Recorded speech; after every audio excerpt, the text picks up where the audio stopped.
Welcome to the Past People, where I will talk about the people of the past. Please comment, like and subscribe if you wish for more stories, and leave your suggestions below and I will endeavour to cover them. The diamond necklace affair sounds like a fictional tale made up of questionable and devious characters, but it was all true, and would become the perfect excuse for the French people to demand the head of the last Queen of France whom they already loathed.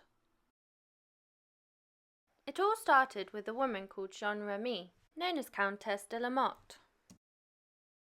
who passed herself off as a descendant of the former French royal family. But it came to light that she was a con woman whose claims were suspicious. Jeanne used her claim to royal blood to request a more generous pension from the royal family. She thought she could win over the Queen's favour by making frequent visits to Versailles.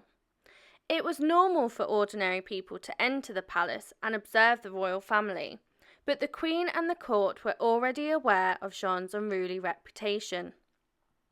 Jeanne discovered that a jeweller's had commissioned a piece of jewellery for the former king's mistress, Madame du Barry. The jewellers had put all their money into designing and producing the luxurious diamond necklace.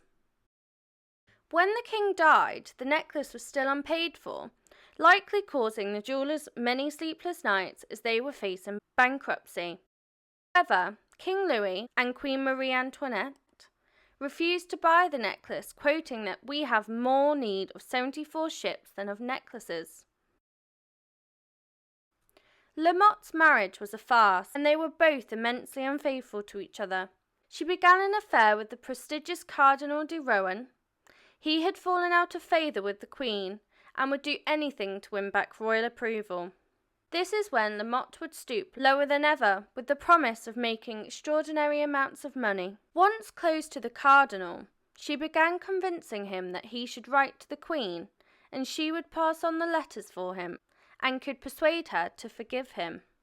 However, she had connected with another lover called de Villette, who was a forger, and they worked together to create fake replies from the Queen that stated she wished to purchase a necklace but could not convince the king to buy it, and if the cardinal would lend her the money as a secret favour. The cardinal would do anything to get back into the goodwill of the Queen, and therefore agreed to pay for the necklace behind the king's back. Unbeknown to him, the letters were fake, and once the transaction was done, La Motte would steal the necklace and sell it on. La Motte was clever and devious and knew that the cardinal would want to meet the Queen before forking out so much money, so she arranged for him to meet the Queen in a late-night secret liaison in the garden of the Palace of Versailles.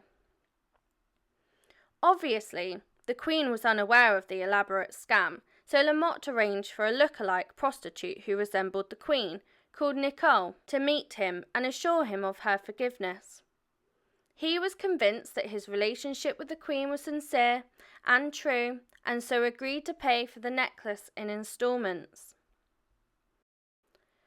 By this point, La Motte was trusted wholeheartedly, and so the jewellers gave the necklace to her, who was supposed to give this to the Queen. However, her and her husband started selling off each individual diamonds in London. Once the Queen was aware of the scam, all the perpetrators were arrested. The Cardinal was acquitted and moved to one of his own properties in South France. The forger was found guilty of forgery and was exiled. Count Cagliostro, who La Motte had blamed for the whole thing, though acquitted, was exiled from France by order of the king. Jeanne de La Motte was found guilty and sentenced to be whipped, branded and imprisoned for life in a notorious prison for prostitutes. However, in pure Jeanne style, she escaped disguised as a boy and made her way to London, where in 1789 she published her memoirs, where she blamed Marie Antoinette for the whole affair. To defend Marie Antoinette's honour and put to bed the rumours of her affair, King Louis and the Queen went public with the perpetrators' prosecutions. Unfortunately, many of the French people disliked the Queen already and used this scam as a reason to scapegoat her further. When the French people thought Marie Antoinette had tried to get her hands on a 650 diamond necklace without paying for it, her already shaky reputation was ruined, and unfortunately, the royal family's attempt to squash the affair rumours had the opposite effect. Many believed that she had manipulated La Motte to get revenge on her enemy, the Cardinal. The affair entirely discredited the Bourbon monarchy in the eyes of the people, and the Queen's reputation would never recover from the incident. Only a few years later, most of her snow-white locks were cut off before she met the guillotine. Please comment, like and subscribe if you wish for more stories, and leave your suggestions below and I will endeavour to cover them.